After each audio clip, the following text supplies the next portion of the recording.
Good morning mga kababayan. So ayan, outfit check tayo. Ayan yung outfit natin. Papunta na kami sa kasal ni Onjay. At tingnan natin si Madam. Grabe. Grabe, wala na dyan. Doon lang. Wala dyan. Doon, sa loob. Tingnan nyo naman si Madam. Wow. Wala dyan. Dito tayo? Wala. Ay, dalawa lang? Dalawa tayo. Sarap si Christian na yan. Sama namin si Christian, si Ren, si Ralph, si Toots, si Master, Ring, si Gia, si Sir Paul na una na. Yan. Saan ka ba? Pagitna ko na lang. Sige. Puso ka dyan? Yan. Sa gitna. Thank you. Okay. Grabe ang ganda pala ng car ni GR. Kayo bumaba? Yeah, ayos lang yan. Sarap ba? Let's go. Go na! Go. Si Madam na po.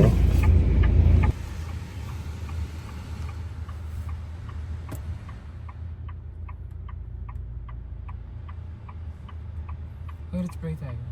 Heavenly Father God, maraming salamat po sa araw nito na binigyan po sa amin. Maraming salamat po sa muli nagbagong pipitin sa aming friendship, sa aming family. Thank you so much for each one of us sa mga buhay namin. Magkaibigan kami at as we will celebrate today sa wedding ni Lenny at saka ni Lord, ikaw po ang guide sa amin. Kaya po kami sa aming pagbiyahe ngayon, papunta doon sa church na papunta doon sa hotel sa pagbiyahe namin. Tomorrow, keep us safe at also sa celebration today, ikaw po ang mag-guide. Whatever happened today, it's according to your plan. Forgive us our sins and also our family, keep them safe as well sa mga sila ngayon. Siyempre in Jesus' name, Amen. Amen. Let's go. Ayan sila, grabe.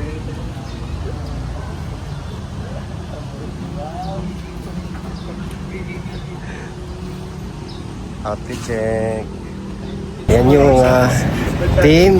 Ang hindi na namin kasama ngayon si Edito at saka si Istong kasi nagpaalam naman na sila na sa March na lang sila sasama sa team. Punta ng Mindoro. So sa ngayon, hindi na muna sila sasama. Sa kami lang yung nandito.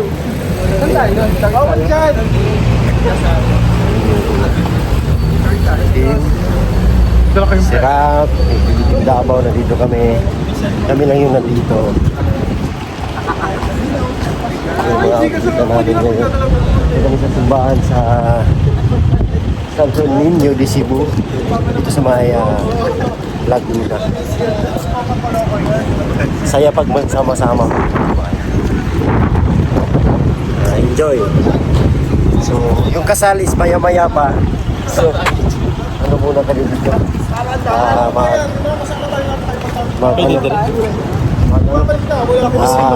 Let's go! Alas 2 pa yung kasal, kaya kung nagkakasal muna kami dito sa labas. Hindi pa dumating sila, Sir Paul. Kaya lang tayo sandal.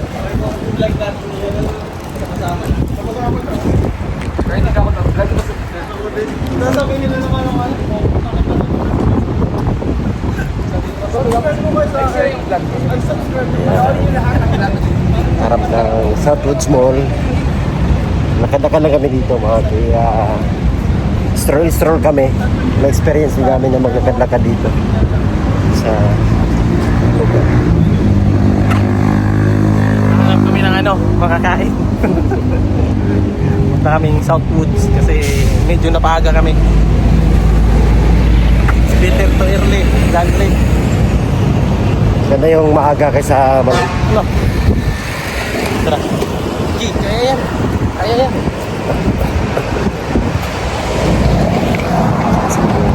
Kambal kami ngayon. Kambal yung suot. Ganda suot. Pizza Hut. Pag Pizza Hut ba mainit? Hindi pa na yan. Yung sa ulo ba? Oh. Pizza Cup man to. Happy yan eh. Pizza. Iwan sila. Oh. Pizza yan. Pizza. Cut muna natin.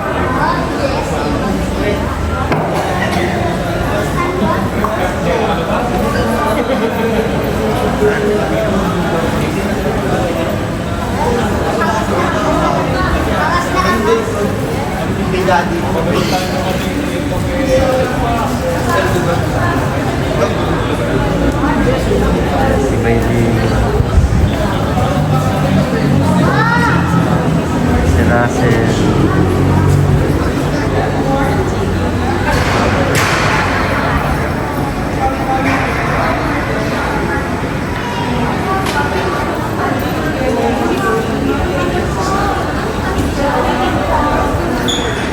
Hello. Shout out sa kanila. Hello. Hello.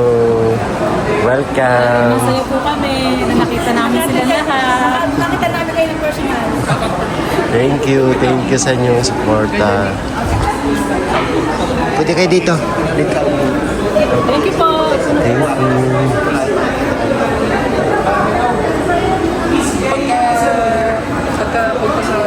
Si Jeffrey yung hindi ko nakita. Saan si Jeffrey? Ayan si Jeffrey.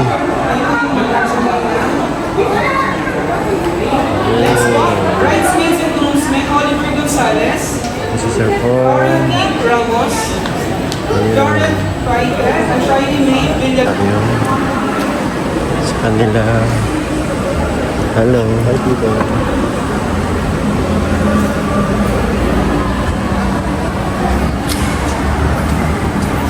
Ganda na simbahan.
na yung love that we have for each other ay nagsimula sa isang simple feeling that when you saw each other for the first time, ay maaaring doon na buo paghanga hanggang sa naramdaman niyo sa isa't isa na parang you are falling in love.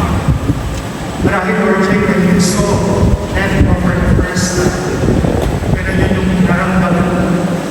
And the same is true with you, Lenny, when you saw Lord Jay for the first time.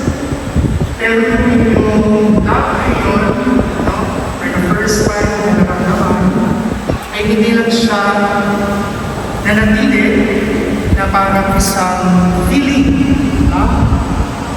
Kumbaga, itong pag-ibig na ito, dumalan, no? As you go through the stage, no? Ng pag-ibig. Kasi, alam natin, yung profession, theology. Pero, maganda makita nyo doon na yung love ninyo lumago, malim, lumipat. Hanggang sa dumating yung araw na sinabi ninyo sa inyong mga sarili, magpakasal na.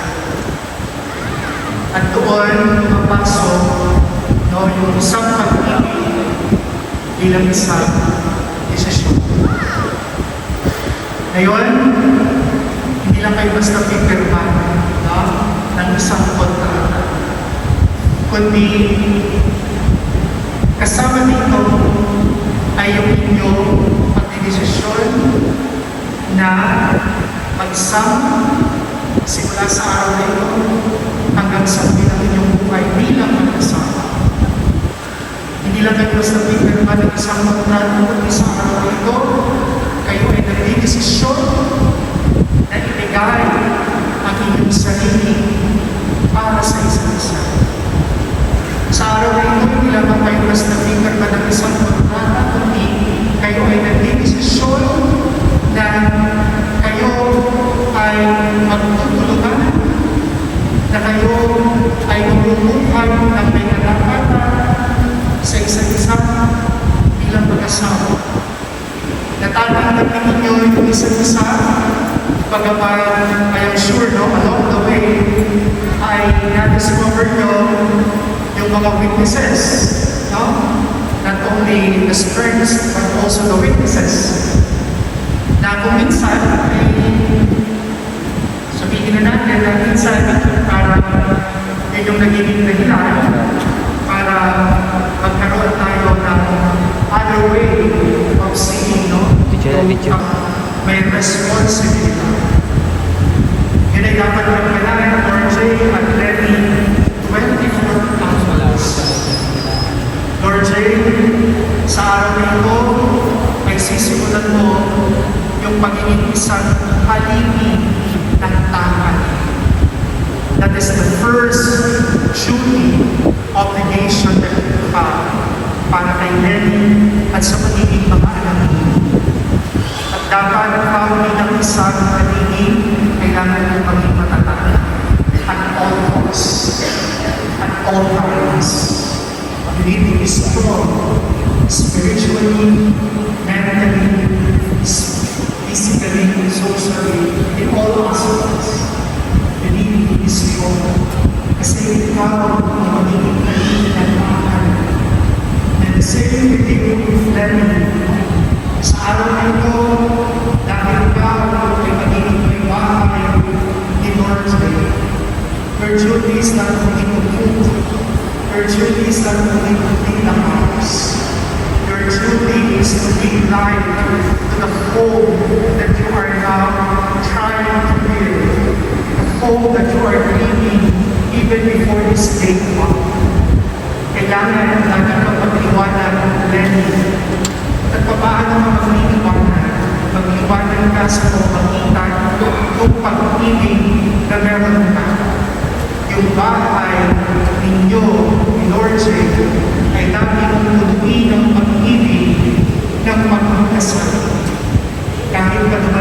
oras na kayo ay magkaroon ng inyong pagkakaunawaan, dumating yung oras na magkaroon kayo ng pagtatalo, dapat mas madali, realize niyo yung kaisipan na ikaw yung ilaw ng tahanan. Kasi kapag ikaw ay hindi magiging ilaw ng tahanan, you will fail. That's the first obligation mo. Kasi that is your first obligation bilang isang may bahay. And I hope that both of you understand yung kahulugan ng pagiging malilim, ng pagiging ilaw ng tahanan. Because nowadays, so to say, ay maraming hindi nakakaunawa at ang kahulugan. Maybe they see it as something fancy. But napakalalim na tinuturo ng kahulugan nito ng pagiging isang nanini, ng pagiging isang ilaw. Sapagkat doon magsasala yung iba-ibang responsibilidad na napakaloob sa buhay na inyo ngayong pinapasok ang buhay ay kasama.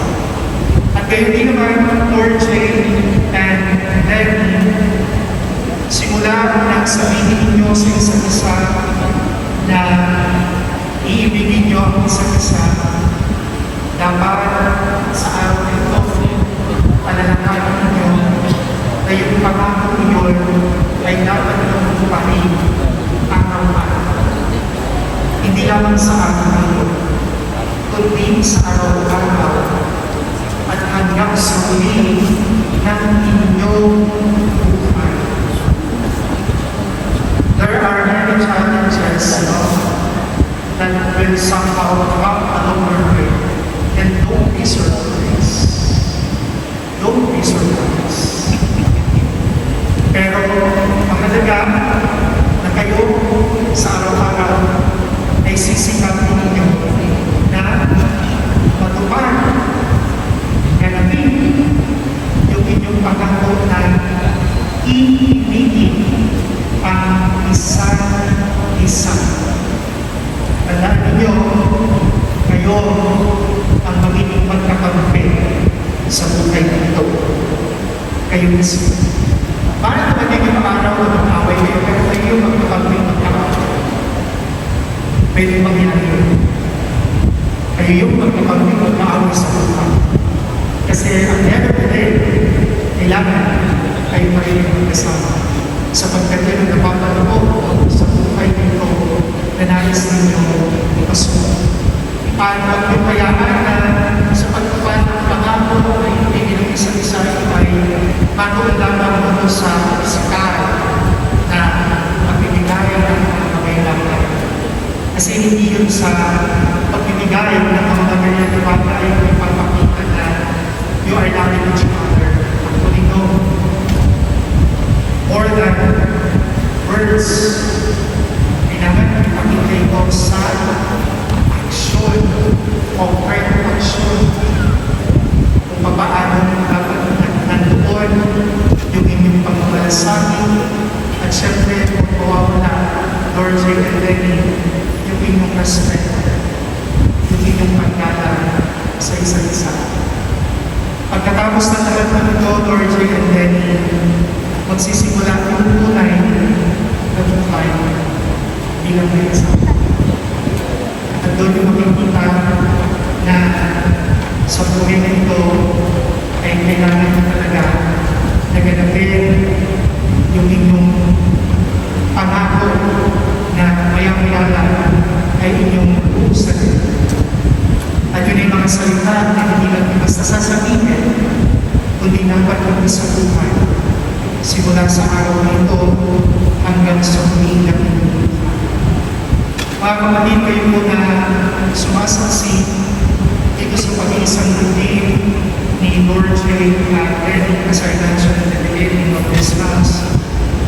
It is very important that we pray for them because we are all aware of, the hardness of having a family. hindi lamang sa economical status, kundi maging sa psychological aspect. Kaya, bago tayo pinagala sa pagkukwentuhan, bago tayo pinagala sa pag-picture, you better pray for them because that is the best gift that you can give to them. Aside from material things, that you can give to them, the best gift that you can give is your sincere prayer at this very moment. They need your prayer para sila as they receive this sacrament that will bind these two persons that will make them as one. Ay talagang maganap nila sa kanilang buhay yung dapat nilang benefit. Kasi hindi magiging hindi mabungan o yung kanilang pagsasama. Kaya ang mahalaga ano ay magdasal para sa kanila. Do not simply congratulate them. Do not simply give them best wishes. Pray for them. And for you, George and Lenny, ako bilang inyong pari na kaibigan, ang aming panalangin para sa inyo nawagan yung pag-ibig na inyong siniglan ay patuloy na yumago at bali at patuloy na kapagpalian ng Diyos ang Diyos ang manatiling sentro at inyong buhay bilang mag-asawa, bilang pamilya. And I hope God will continue to shower your blessings today and forever. Amen. Now, please, your right.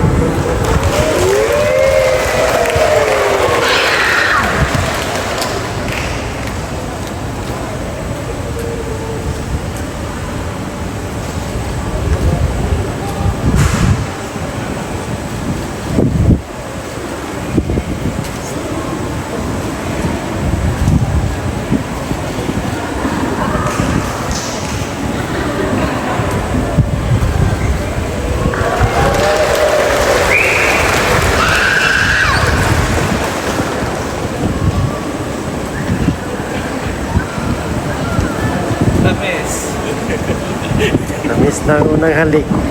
Tawid na. Unang halik.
Ayo. Saan? Wala na. Mamaya.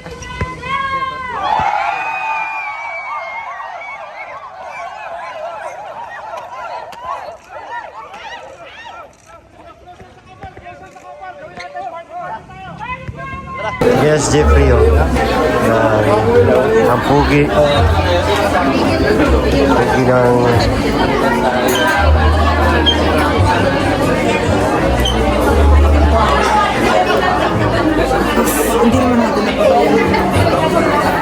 Musta yung pag-aaral mo? Musta? Okay lang naman. Picture. Puputay lang ako. 1, 2, smile. Wala naman problema sa pag-aaral is tuloy-tuloy naman po yung yung kuya, yung average kasi yung grade ko sa high school, mas mataas pa yung grade ko kaysa college. Mas maigi yun. Mas mataas. Pagbutihin mo. Flat Gano'ng kataas? 1, then flat 2 yung wala akong flat 3. Wow. Very good, very good.